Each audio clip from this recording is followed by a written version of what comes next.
Happy day बच्चों। San academy पल्लीकरणी में आपका हार्दिक स्वागत। यह कक्षा 10वीं, विषय हिंदी, पाठ 2, पद्यांश। पद्य में मीरा के पद हम पढ़ने जा रहे हैं। इसमें मीरा के पद में सबसे पहले हम मीरा का परिचय जान लेते हैं। मीराबाई का जन्म जोधपुर के चोकड़ी गांव में 1503 में हुआ माना जाता है। बचपन में मीरा अपने पिताजी की कृष्ण भक्ति से बहुत प्रभावित हुई। बचपन से ही मीराबाई को गिरधर कृष्ण के प्रति बहुत प्रेम हो गया। मीराबाई का विवाह 13 वर्ष की आयु में चित्तौड़ के राणा सांगा के बड़े पुत्र भोजराज से 1516 में हुआ। विवाह के 7 वर्ष बीतते थे कि पति का देहांत हो गया। कुछ समय बाद पिता और ससुर का भी देहांत हो गया। जीवन से निराश मीरा ने घर परिवार त्याग दिया, वृंदावन में रहने लगी। शेष जीवन उन्होंने द्वारका के रणछोड़ मंदिर में बिताया। सन 1540 में उनकी मृत्यु हुई ऐसा माना जाता है। इसका खास बात यह है कि गुरु रैदास है। मीरा की भक्ति धास्य तथा माधुर्य भाव से ओतप्रोत है। रचनाएं मीरा की पदावली है। प्रमुख संग्रह है बरसी का मायरा, गीत गोविंद टीका, राग गोविंद, राग सोरठ। प्रस्तुत पाठ में मीरा ने अपने आराध्य श्री कृष्ण की लीलाओं का गुणगान किया है।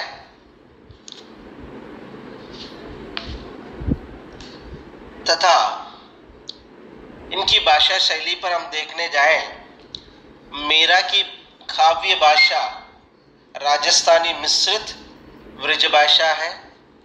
इसके अतिरिक्त उनकी रचनाओं में गुजराती, खड़ी बोली और पंजाबी का भी प्रभाव देखा जा सकता है। उनकी भाषा सरल एवं सहज है। इनकी कविताएं लयात्मक भी हैं। पद में अलंकार का भी उपयोग किया गया है। मीरा ने अपनी कविताओं में अपनी अनुभूतियों को मधुरता के साथ प्रस्तुत किया है। ये सबसे पहले मीरा जो है अपने भावनाओं को किस प्रकार व्यक्त करती है देखते हैं। सबसे पहले कहती है, हरिहाप हरो जनरी वीर, द्रौपदी री लाज राखी, आप बढ़ायो चीर, भगत कारण रूप नरहरी, धरियो आप शरीर, भूडतो गजराज राक्यो, काटी खुंजर पीर, दासी मीरा लाल गिरधर, हरो मारी वीर। इस पद में कवित्री मीरा ने भगवान श्री कृष्ण के भक्त प्रेम का वर्णन किया है। मीराबाई कहती है कि भगवान अपने भक्तों की पीड़ा दूर करते हैं, अर्थात दुखों को नाश करने वाले हैं। मीरा ने अनेक उदाहरण देते हुए इस बात को प्रमाणित किया है कि कवियत्री मीरा भाई अपने आराध्य से कहती है कि जब बड़ी सभा में दुशासन ने द्रौपदी का चीरहरण किया, तब आपने अनंत चीर बढ़ाकर द्रौपदी की लाज बचाई। और यही नहीं, और आगे कहती है, आपने अपने प्रिय भक्त प्रहलाद की रक्षा के लिए नरसिंह का अवतार लिया तथा अभिमानी अत्याचारी, दोनों शब्दों को देखिए, अभिमानी अत्याचारी असुर हिरण्यकशिपु का वध किया।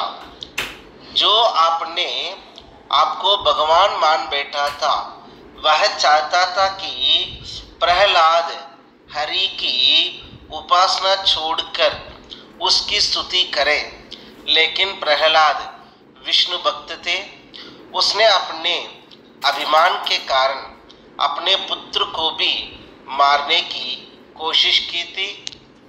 आगे बताते हैं, दो उदाहरण दिया, अब तीसरा उदाहरण पे आ रही है। आपने हाथियों के राजा भगवान इंद्र के वाहन ऐरावत हाथी को मगरमच्छ के चंगुल से बचाया था। गजराज नित्य प्रति सरोवर से कमल लेकर श्री हरि को अर्पित किया करते थे। एक दिन जब वे पुष्प लेने सरोवर पहुंचे तो मगरमच्छ ने उन्हें पकड़ लिया। गजराज ने बहुत कोशिश की, लेकिन पानी में वे लाचार थे। उन्होंने हरि का स्मरण किया, हरि प्रकट हुए और गजराज को मगरमच्छ के चंगुल से बचाया। हे श्री कृष्ण, उसी तरह अपनी इस दासी अर्थात में मेरा भक्त के भी सारे दुख दूर हर लेते हो, अर्थात सभी दुखों को नाश कर देते हो। इस प्रकार कर करके वो अपने भावनाओं को व्यक्त करना चाहती है मीरा के आराध्य देव श्री कृष्ण से इस प्रकार उदाहरण दे करके, जिस प्रकार आपने इन लोगों को बचाया है, ठीक उसी प्रकार आप मुझे भी अपने दुखों को दूर करके मुझे सुख प्रदान करने का कष्ट करो करके अपने पहले पद्य में कहती है। अब आइए हम दूसरा पद देखने जा रहे हैं। श्याम मानो चाकर राको जी, गिरधर लाला बानो चाकर राको जी। चाकर रहस्यों बाग लगास्यों, नित उठ दर्शन पास्यों। वृंदावन री गुंज गली में, गोविंद लीला गास्यों। चाकरी में दर्शन पास्यों, स्मरण पास्यों करछी। भाव भक्ति जागिरी पास्यों, तीन बात सरसी। इसमें दूसरे पद में मीराबाई अपने आराध्य श्री कृष्ण का समीप चाहती है। उसका मन प्रभु दर्शन पाने के लिए, प्रभु का दर्शन पाने के लिए व्याकुल है। वे सेविका बनकर उनके समीप रहना चाहती है। दासी बनकर वे महल में बाग लगाना चाहती है। जब प्रतिदिन सुबह श्री कृष्ण उस बाग में टहलने आएंगे तो उनके दर्शन कर पाएंगे। पहला लाभ जो है दर्शन प्राप्त करना, और दूसरे में वृंदावन की गुंज और गलियों में श्री कृष्ण की लीलाओं का गुणगान करना चाहती है, जिससे प्रभु का नाम स्मरण कर पाएगी। दूसरा लाभ यह है प्रभु का गुणगान कर नाम स्मरण करना, प्रभु के दर्शन प्राप्त कर तथा नाम स्मरण कर उन्हें भाव भक्ति रूपी जागीर प्राप्त होगी। तीसरा लाभ यह है दर्शन प्लस नाम स्मरण तीनों मिला जो है भाव भक्ति। इस प्रकार से अपनी भक्ति को मीराबाई प्रकट करना चाहती है। मीराबाई अपने आराध्य देव की सेविका क्यों बनना चाहती है? मीरा श्री कृष्ण का चाकर क्यों बनना चाहती है?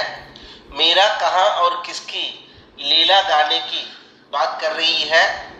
मीरा ने श्री कृष्ण को किन किन नामों से पुकारा है?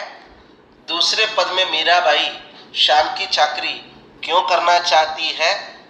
कृष्ण की चाकरी करने से मीराबाई को कौन कौन से 3 लाभ मिलेंगे, ये सब हमने देखा है।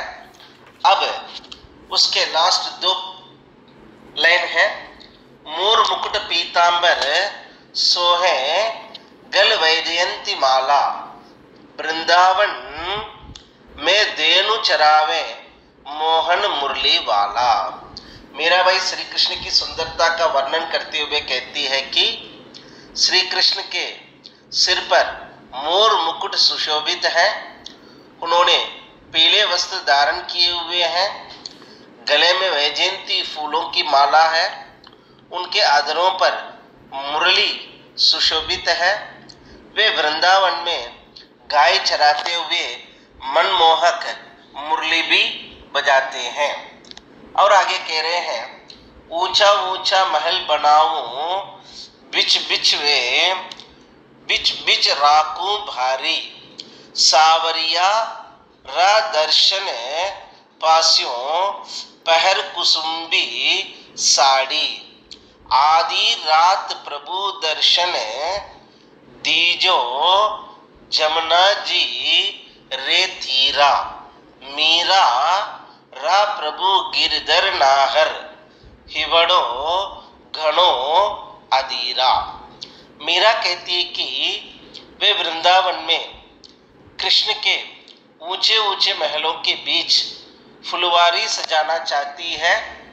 जब श्री कृष्ण उस बगीचे में टहलने आएंगे तो वह कुसुम्बी साड़ी पहनकर महल के झरोखे से उनके दर्शन करना चाहती है।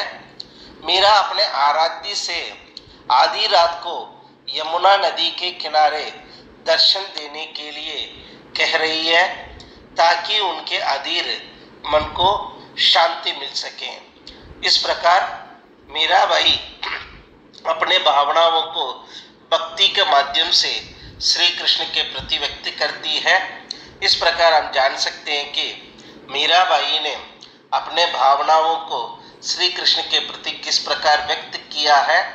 एक भक्त और भगवान के प्रति किन भावनाओं के माध्यम से, किन शब्दों से, किन किन नामों से पुकार सकता है, कैसी कैसी भावनाओं को व्यक्त कर सकता है, ये भी हम मीरा के पद से सीख सकते हैं। धन्यवाद बच्चों।